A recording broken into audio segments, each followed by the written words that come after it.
Hi everyone, my name is Rosa Rodales. I am an associate professor and greenhouse extension specialist at the University of Connecticut.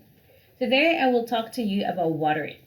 Growers and workers agree that teaching and learning how to water containers is one of the most difficult subjects to train as staff.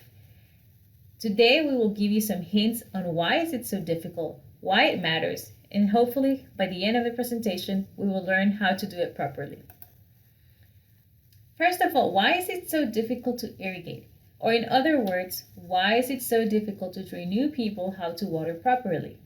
Many argue that watering is an art and a science. I argue that watering is complex because it requires making a decision based on multiple parameters. My idea is that if we break parameters one by one, we might be able to communicate better and achieve the same results regardless who does the watering. Let's first understand the problem. A characteristic of operations producing ornamental plants is that they have big diversity in the production. The greenhouse that we see here at the left is a New England greenhouse production greenhouse. Notice the diversity of containers. Hanging baskets versus 4-inch pots, or even mixed containers. Different crops, different location of the crop. Some are closer to the roof, some are lower on the bench. Notice that even the hanging baskets have two different materials. We see the plastic here, and then we see these ones made out of coconut. To make things even harder, individual containers have multiple crops. So when an individual person comes in the greenhouse, they have to make a decision based on multiple parameters. They have to make a decision about which containers to irrigate and how much to irrigate each container. On the right, we can see a nursery producing mums in hanging baskets and in containers on the floor. Here we have a single crop, but the diversity is still great. Again, we have crops that are in contact with the floor, crops that are directly growing on concrete, versus others that are growing on black tarp. Notice the shade difference at the end of the greenhouse. In this case, there are drip lines for the containers on the floor, but do they dry equally? How about the difference in the needs of hanging baskets? It's not an easy choice. Again, whoever comes in here needs to make decisions based on the conditions that they are observing. This is another example, and I include it here because I want to compare it to the small New England greenhouse that I showed you on the previous slide. This is a photo of Metrolina greenhouses, the largest greenhouse in a single location in the United States. Even this big greenhouse that has a lot of automation has the same issues, a very diverse production system in which different crops, containers, and location of the crops have different watering needs. I hope I convince you that it is not an easy task. With that said, we're going to talk now about why is it so important to do it well. We have several incentives to do it right, and it's important that we keep those in mind because if we remember why something matters, we're more likely to remember how to do it better. Generally, we know that proper use of water is good for the crop. In general, we can say that excessive or insufficient watering results in poor growth, and we will talk about that later. But also, it's a good practice to make sure that we're good stewards of the environment. I will never forget a Connecticut grower that I visited who said to me that he changed the way he was watering and fertilizing because the well in his property was the same well from which his children drank. In other words, we want to protect resources for our future generations so they are safe now and in the future. But now let's talk about the technical reasons why watering properly is so important. We have several incentives to grow plants well. One of the incentives is to prevent algae from accumulating on the substrate. When we water too much, algae can build up on the upper surface of the growing media.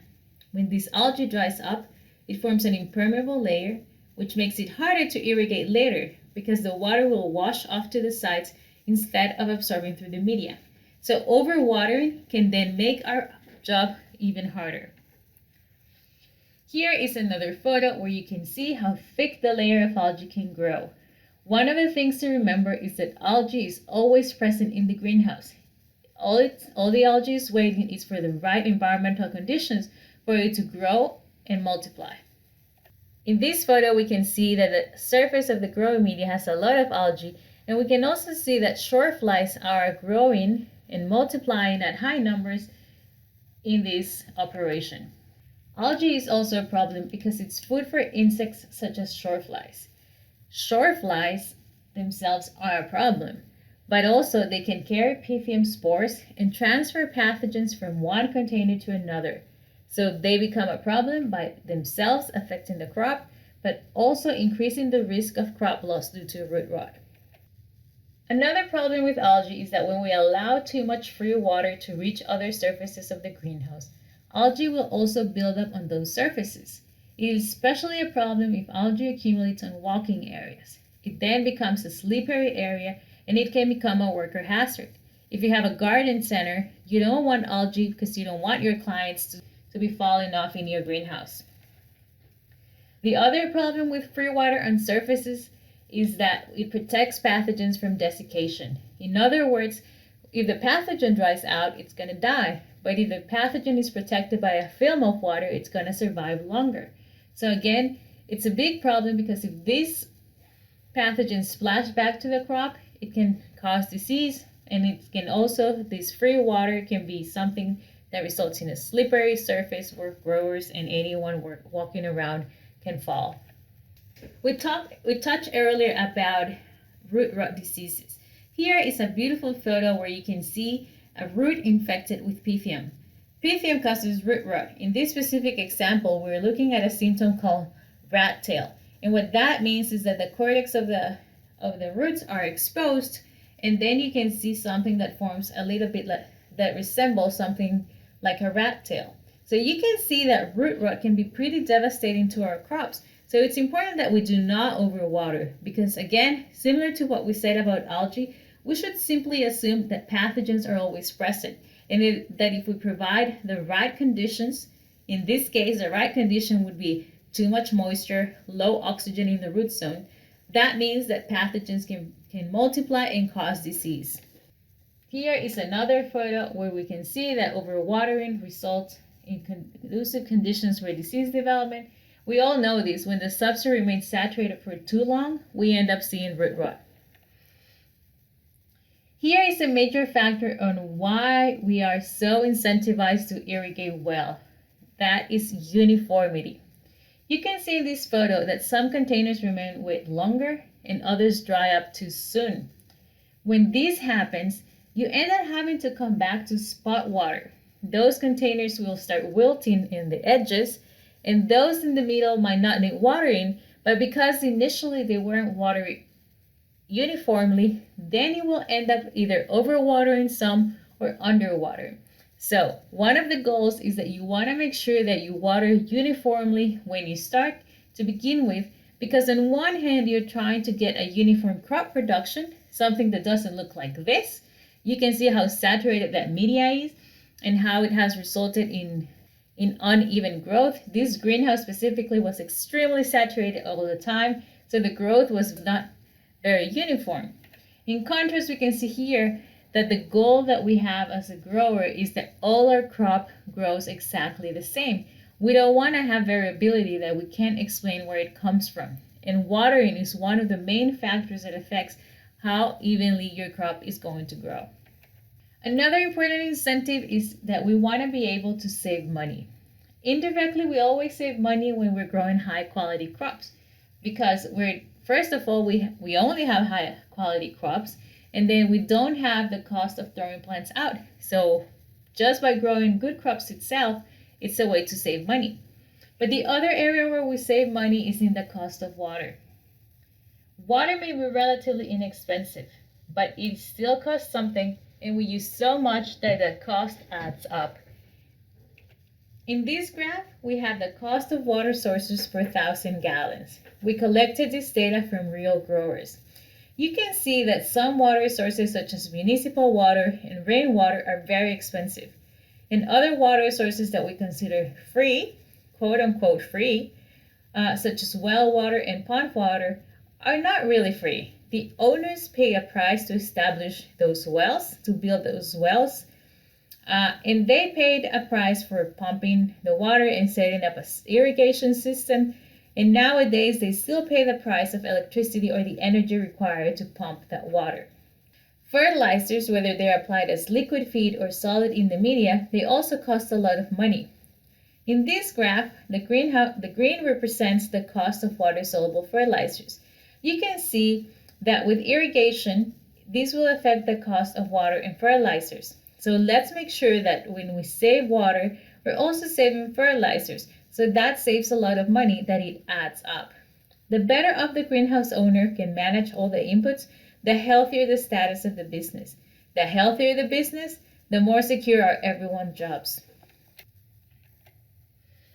In summary, water is not easy, but it is important because there are so many crops and containers that have different needs.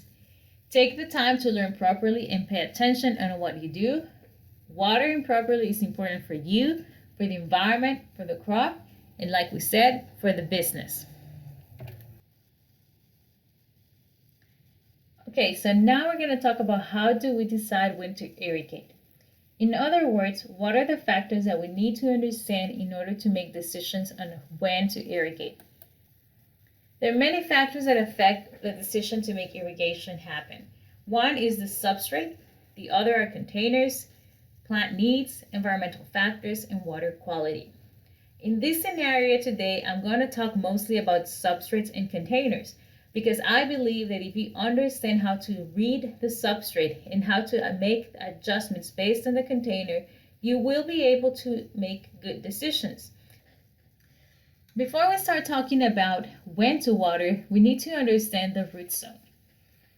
When we think about the root zone, we're going to break that down into, we have the growing media that we added to the container, and we have the roots of our crop. The growing media, even though it looks like it's a single uniform type of substrate, we have several components within that substrate. One of them is the physical particles of the growing media itself. The other thing that we have is that we have a lot of airspace, and in that airspace we can find water and we can find gases. We're going to talk about those shortly. The other thing we find is nutrients. The nutrients are either freely swimming in the water or they can also be attached to the particles of the growing media. When we think about the roots, we have to understand the roots are never alone. Roots are always covered with a lot of microorganisms. So these roots can be covered with microorganisms that are good. Some of them are neither good nor bad, and some of them are pathogenic. One of the important things that we need to remember is to think about how disease happens. Disease happens when the pathogen is present, when the crop is susceptible to the disease, and when we provide the environmental conditions that are conducive for the disease to happen. One of the secrets of watering is that in order to prevent root rot from happening, we need to make sure that we provide the right environmental conditions in the root zone to avoid the disease from happening. So let's break this down even further. When we think about water carries nutrients. So in other words, the nutrients cannot enter the plant if they're not carried by the water. So they may be in the growing media, but a dry growing media will not be able to deliver the nutrients that the plant needs. These are moved through the water. Water also helps provide turgidity to the crop, and it also serves for growth because it's an important component for the synthesis and in other activities inside the plant. Now, oxygen in the root zone is very important. Plants use CO2 from the leaves, but in the roots use oxygen, not CO2. They produce CO2, they use oxygen, right? So we need to make sure that we provide enough oxygen in the root zone for the plants to be able to function properly. The other thing is that oxygen is involved with how pathogens survive and interact. A lot of these pathogens like it when we don't have enough oxygen in the root zone, and they proliferate better, and then they are able to infect the roots. So when we're talking about keeping a good balance of what's happening in that growing media that we're seeing in that image, is that we need to keep a good balance of providing enough water because the plants need them, but also enough oxygen because also the plants will not function. Even if you have the right amount of nutrients, the plants will not grow because they need to go through respiration. This is an important graph that we need to pay attention to. So what we see here is the amount of water that's applied to the crop and then the amount of photosynthesis that crop goes. And here we have boxwood and here we have lutetia. So what you see here is that when you're applying more, when you have a dry situation, but you start applying water, the plant starts growing and starts responding really well. There is a point when there's too much water, right? And that when there's too much water, the plant stops growing. Again, similar with Lutetia responds a little bit more in a dramatic situation. You can see that there's this very steep curve, and then it goes like that. The one thing that's missing here is that when you apply too much water, the crop will also go down. Okay, so now here we have a similar graph that's telling us a similar concept. What you see here is plant growth, and then you see what happens over time in terms of that growth. And we have three different scenarios on watering. The first one at the top is when there is a non-deficient situation, meaning you apply the right amount of water consistently. You can see that the crop is going to grow really well, and it's going to grow as expected. That's a typical and standard growth curve, and that's the one we want to see. The second line here you see is one where there's periodic deficiency of water. What that means is that your crop dries, and then it gets water, dries, it gets water, dries, it gets water. So there's like a periodic deficiency of water application. So again, you can see that the plant will grow over time, but it will never catch up with that plant that did not go through that stress. And finally, we can see a plant that is deficient. And this one is a continuous deficiency, meaning a plant that's always too dry. Which examples can you think about are usually a continuous deficiency? A classic example is when you have a plant that has outgrown its container. I sometimes see 4-inch containers with plants that are too big for them. So there's not enough growing media for the plant to retain moisture. The roots are already root bound. So every time you apply water, it either drains through the pot, or it gets used really quickly, and nothing is retaining the substrate. So that plant tends to be in continuous deficiency. So you want to make sure that you avoid having this continuous deficiency. You want to make sure that you understand that when you are doing this periodic deficiency, you won't have as much growth. It might be something that you want to do if you do it in a controlled manner. Some people do that in order to keep plants compact. But again, it's something that you don't want wilting to go too far that you can't recover the crop. And again, ideally, you want to have a crop that always has the right amount of water and it's never deficient in amount of water. So let's talk about growing media and the physical properties. So what you see here is, imagine this is your container and this is full of growing media. 85% of the container is going to be pore space. So what you see there, those blank spaces inside the container are air spaces or pore spaces. If we fill this up with water, we can see that the water is going to fill up those pore spaces. So water and air are competing for those pore spaces, right? They both use the same physical location in the container. Here we assume that there's nothing, that there's a block at the bottom of the container that doesn't allow for the water to drain. When that happens, we say that that is all the pore space that you have available in the container. When you allow the amount of water or the free water to drain, you're going to see that some water will drain and some will remain in the container. What remains in the container is what we call container capacity. So that is an important term that we want to learn because we want to discuss it in our irrigation with our team and say, do we know what container capacity looks in our media? Okay. The other thing we want to know is that at the bottom of the container, there's usually a portion where, first of all, you see that finer particles will accumulate down here, and that also results in a saturation zone that retains a little bit more water than on the top. So you can see that there's fewer pore spaces at the bottom. And then gravitational water is that free water that did not hold in anywhere in the container, and that was drained or leached throughout the crop. Again, when we think about what we want to do as growers, we always want to be able to find a balance. You've probably heard the term dry grower versus wet grower. Ideally, you want to be something like more of a dry grower, but dry grower doesn't mean you are on this area here. It means that you have airspace, but also a good balance of water. And we'll talk a little bit more practical soon, practical ways on how to look at that. The other thing that's important to understand when we think about our containers is that we have large particles that will provide more airspace. So we have things like vermiculite, perlite, sand. Those are like really big particles, and they will have a lot of airspace, but they will retain less water. And then in contrast, we have smaller particles that will hold more water. And the example here is something like peat, which the particles are really small, so they will tend to retain more water. And that is one of the reasons why our substrates will contain a mix of both types of particles. One of the reasons I've been talking about growing media is because when we're trying to understand our containers, it's important to think about what's in it, right? So we talked earlier about having the saturation zone. All containers are going to have that. And then you can think about that the container impacts the depth of the zone of saturation.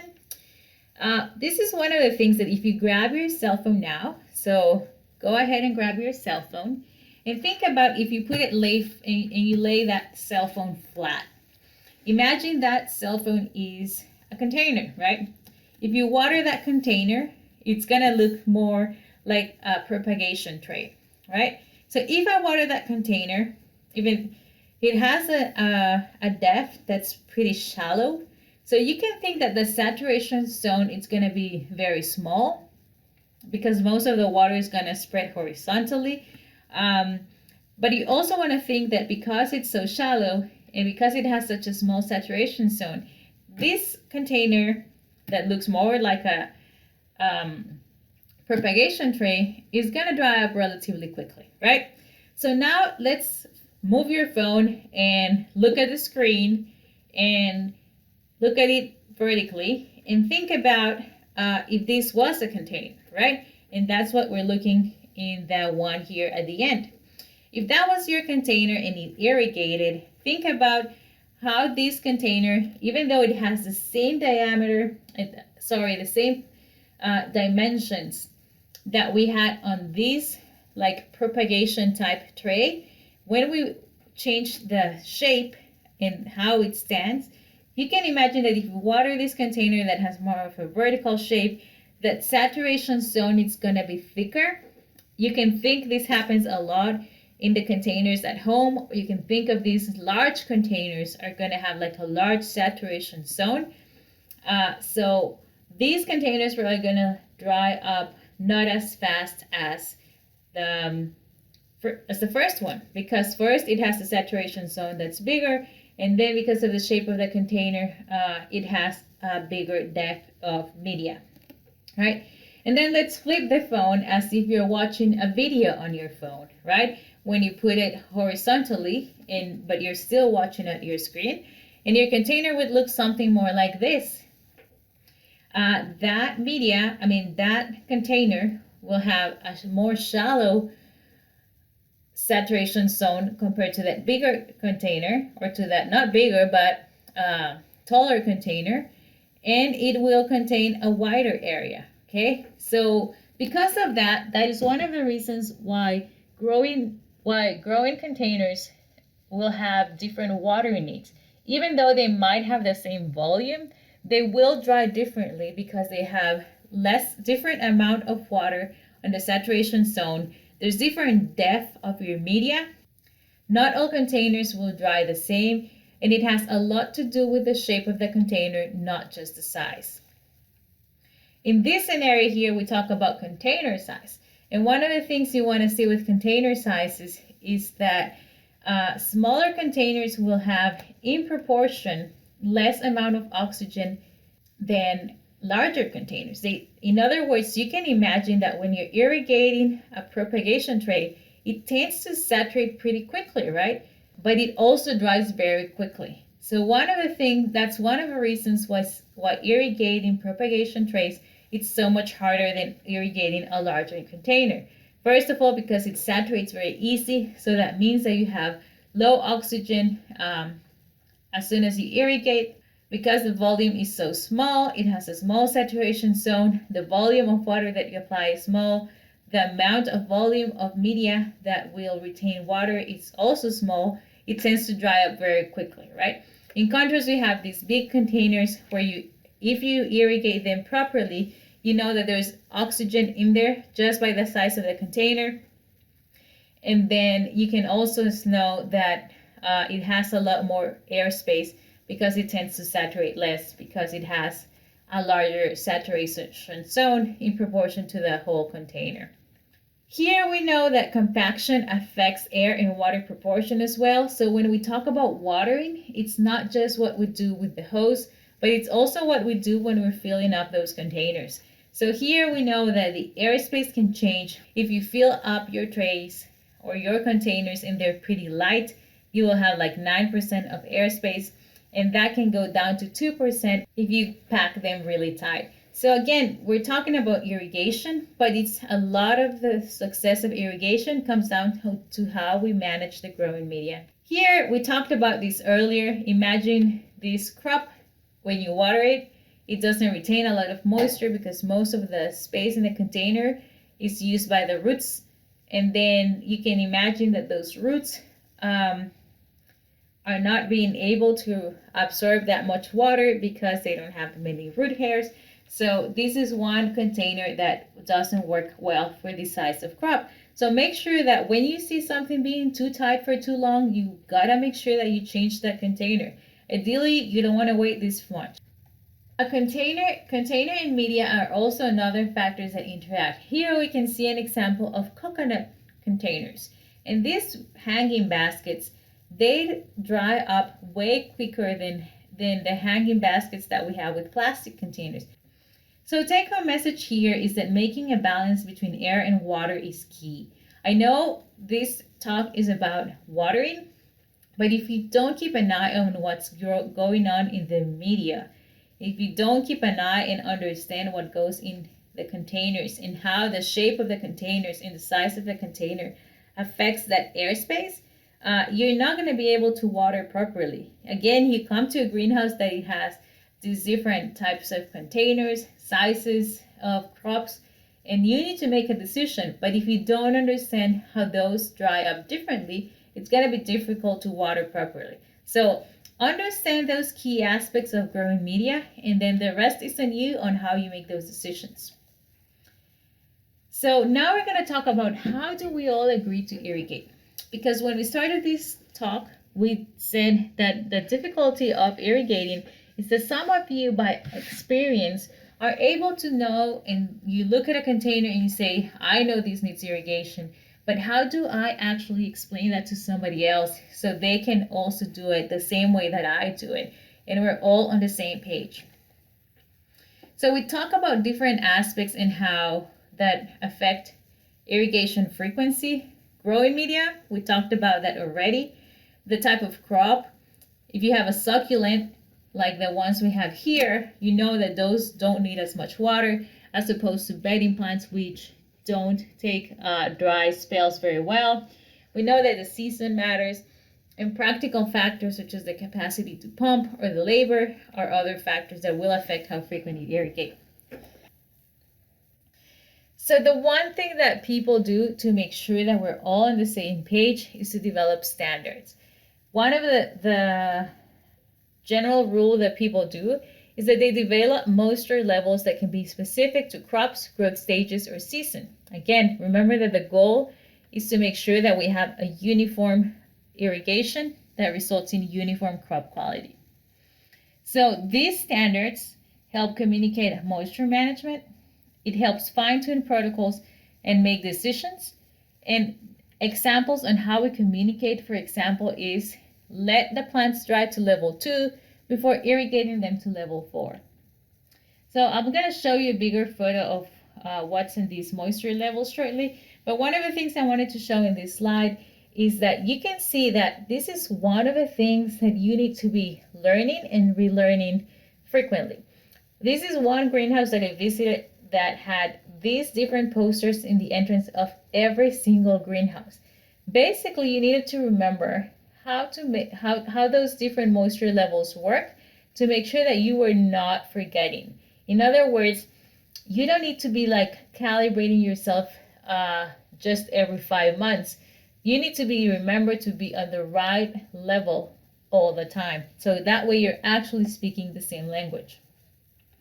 So the caution here is that when evaluating substrate moisture visually, sometimes the top of the cell may be drier than the bottom. We already talked about that, right? We know about the saturation zone. So here is more of an up close of how this is made. So a level 5 is something that would be completely saturated. What are the properties of this? It means that if you're training your group to say, okay, we irrigate up to level 5, which you rarely do, but let's say that's what you were doing, you know that the surface would look shiny, dark, and you would see free water, right? Compare that to 4, where it appears dark, but it's not shiny because there's no free water, so you don't see the free water sitting on it, right? So you see that there's a difference between 5 and 4 just by looking at how the water looks on the surface, okay? Then we go back to 5 and look at the underneath. If we see some dripping, that means we're under level 5. If we look underneath the container, and you can see that if you press the media a little bit, water will come down. But unless you press, water does not come out, right? So you can compare one to the other and know what level you're irrigating at. If you have a propagation tray, the propagation may bend under when you lift it, right? Imagine lifting a propagation tray, you're holding it from the center. The propagation, when it's really heavy, it will bend to the sides. If you have a level 4, it might still bend, but it's not going to bend as heavy, right? And then finally, hand squeeze. And that is one that was in this photo where they were doing hand squeeze by the different levels. And you can see that if you have a hand squeeze, that means that moisture drips from the surface without squeezing. In other words, you pull out the plant and there's free water dripping. If you have level 4, you pull it out and water comes out after you squeeze it. The hand squeeze, it's usually used more for plugs or for liners. But again, you can talk about how the surface looks, how the underneath is dripping or not, how the container may feel. And in the case of trays, they might bend. But in the case of just single containers, it might be that they just weigh different, right? So again, the reason you want to think about these type of moisture levels is because then we can all talk about it in the same way. Whether you put a number or not, it's up to you. My recommendation is that we should all use a number because then we are all on the same page. But if you're training your new staff member and someone is next to you and you're here to train them and tell them how to do it, you want to make sure that you tell them these different characteristics, such as when the plants are a little too dry, you're going to see that the substrate separates from the walls of the trays, right? If the surface appears tan and light brown, but the substrate does not separate from the trays, those are two different levels. So again, you want to make sure that you use a vocabulary where you're describing what things are seen, how the substrate feels, and also if you lift the container, their characteristics and how that container feels and how that drips as well. And if you want to look at those back here, you can just go to backpocketgrower.org and you can go through them. They're in English and Spanish as well, so you can see them there. So the other thing people do is to irrigate based on the weight of the container. And this can be something where you do is you say, okay, this section of the greenhouse, we're going to weigh them and get a sense of how it feels when it's saturated or get a feeling when it's dry, and make sure that we can use that. A lot of the growers are using scales in their greenhouses. Depending how much diversity of crops you have, it may or may not be feasible, but you can use a few containers as reference. And then we're going to talk more about a dry versus a wet grower. We talked about that earlier.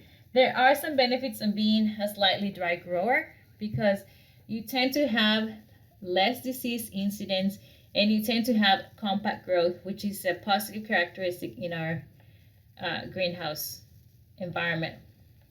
The goal is uniformity. It's not whether you're extremely wet or extremely dry. The goal is that all the containers are watered the same and treated the same.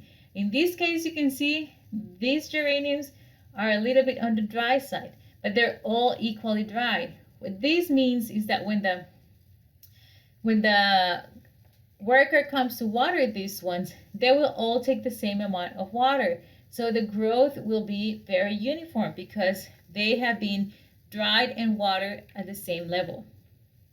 This is what you want to avoid. And this is a good example of lack of uniformity, not just of watering, but you can see how this container has a looser type of filling. This one looks way lower than this one. So that lack of uniformity, again, will result in lack of uniformity of the growth. And that's something that you can see here. This one's slightly bigger than that one. It may or may not be because of watering, but again, you want to make sure that your crops are in generally looking the same. One of the factors that affect how plants will dry is how good we space them. I know that's not always feasible depending on the time of the year. Sometimes we just don't have the space to give enough space between the containers, but when possible, make sure you space them out on time to avoid plants from stretching and to allow plants to dry well. And then the other thing that we need to do, this is, I would say, more a role of the grower, is to make sure that we sort the plants by watering needs. You want to make sure as much as possible and as much as you have some space that you can make the job of the worker easier. So if you put the plants that need less water together, it's easier for the person who comes and inspects that section to look at the greenhouse and say, okay, these ones which are typically dry, they look fine. But these ones that need more water, I come in and I will efficiently water them all. So make sure that as a head grower, you organize the work in a way that becomes more efficient for the worker. The good news here is that the air and water environment in container production is directly controlled by the grower, just like we talk about fertility in other circumstances. It's all in your hands on how much water and air you provide. Again, it's about allowing that container to dry up a little bit, but make sure that it doesn't dry so much that your plants are going to wilt. The bad news is that the old adage about greenhouse production is still true. The person on the end of the hose controls your profits. So what that means is that if you are the worker who is working for somebody else, you know that you have quite a responsibility. Sometimes we think that just holding the hose, it's like easy and it's boring and it's repetitive, and it might be true, but it's one that holds a lot of responsibility because what you do with that hose will determine how that crop will grow. The quality of the crop determines the profits of the business. And just as a reminder, the better the business that you work at is, the better off your work stability will be as well. So when it comes to watering, I think the clue for success is training the team and making sure that we're all on the same page. So now that we end up this video, I have a few homeworks for you. The first homework is get a notepad and start writing down what is the criteria that you use to make decisions about irrigation. And start by saying, I look at the crop, I look at whether it's wilting, or I just do it by time. It's when, I don't know, from 10 to 12, I'm assigned to watering. Whatever that is, just write it down and say, this is the criteria that I use to determine when to water, okay? The next thing you want to write down is if I had to teach someone how to water, what is the criteria that I would teach them? Would that criteria match what I'm actually doing right now? So write down, okay, I'm going to assume in practice that I'm going to teach a new worker how to water. What are the things that I'm going to teach that worker in order for that person to do their job effectively? Okay? And finally, on a third space in your sheet, I want you to write recommendations that you want to give to your head grower, because maybe your head grower has an idea in their head of what is it that you're doing or what is it that you should be doing. But if you are the one who's actually holding the hose, you want to make sure that you and your head grower are both on the same page. And that just might be, let's have a conversation about how is it that we can all speak the same language to make sure that we're always irrigating at the right time, at the right place, in the right amount of water. So with that, I'll leave you with your homework. If you want to let me know what you answer, you have my email. It's rosa@ucon.edu. And I hope this presentation was useful. Thank you very much.